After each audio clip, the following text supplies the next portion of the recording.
23শে October 2024 আমরা শঙ্করপুর দেখার পর চলে এলাম নায়কালী মন্দির দেখতে। শঙ্করপুরের সি বিচ আপনাদেরকে আগের দিনই দেখিয়েছি, কত সুন্দর করে সি বিচটা সাজানো হয়েছে।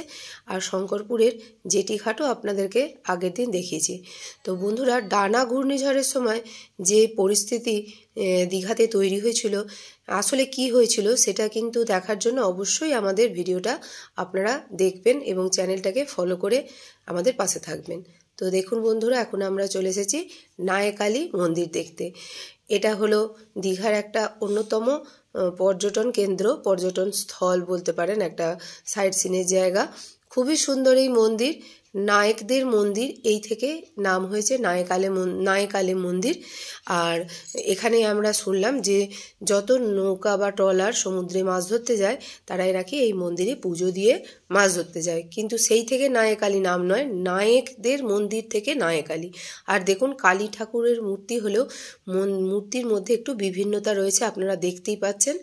নায়কালী মন্দির দেখে আমরা চলে এলাম মোহনায়। মাছ বাজার ততক্ষণে প্রায় বন্ধই হয়ে গেছে। দেখুন, মাছগুলো তুলেও রাখছে অনেক দোকানদার, কারণ 3 দিন যেহেতু বাজার বন্ধ থাকবে, তাই মাছ কাঁকড়া এসব তো নষ্ট হয়ে যাবে ভালোভাবে যদি না বরফ দিয়ে বা ফ্রিজের মধ্যে রেখে দেওয়া হয়। ওই জন্য সবই দেখলাম দোকানদাররা গুছুচ্ছে। আর এই যে রাস্তাটা দেখছেন, এই রাস্তাটার এই বাম দিকে রয়েছে নদী আর ডান দিকে রয়েছে সমুদ্র। এখানে নদী সমুদ্রে পড়েছে, মিশেছে আর কি। আর এখন জোয়ার চলছে, ওই জন্য জল এই জায়গাটা ভরা ভরা, নাহলে এই জায়গাটায় বালি থাকে। আর ওই যে রাস্তাটা দেখালাম, ওই রাস্তাটা দিয়ে একটু হেঁটে গিয়ে ছবি তুললে খুব ভালো লাগে। তো আমাদের ওখানে যাওয়া হয়নি সতর্কতার জন্য। আর এটা হলো ফরেনার বিচ।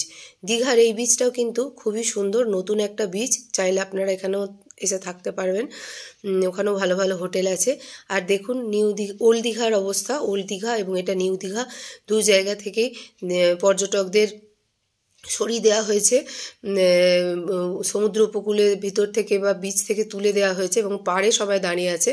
তা এত মাছ টাছ দেখার পর আমরা হোটেলে ফিরে এসে দেখুন কাঁকড়া আর চিলি চিকেন দিয়ে আমাদের দুপুরের আহারটা করলাম, কিন্তু তারপরে আবার চলে গেলাম আমরা সমুদ্রের পাড়ে, সমুদ্র কেমন অবস্থা দেখার জন্য এবং টানা ঘূর্ণিঝড়ের যে প্রভাব সেটা দেখার জন্য। দেখুন, আপনারা বুঝতেই পারছেন সমুদ্র জলের উচ্চতা অনেকটাই বেড়েছে, কিন্তু জলের হাইট বেড়েছে শুধু, আর কিন্তু কিচ্ছু হয়নি, সেরকম বৃষ্টিও হয়নি। টিপ টিপ করে মাঝে মাঝে বৃষ্টি হচ্ছে, থেমে যাচ্ছে, কোনো সেরকম হাওয়ার শব্দ আর সমুদ্রের জলরাশির একটু উচ্চতা বৃদ্ধি ছাড়া কিন্তু টানা ঘূর্ণিঝড়ে দীঘার সমুদ্রে আর কোনো রকম প্রভাব পড়েনি।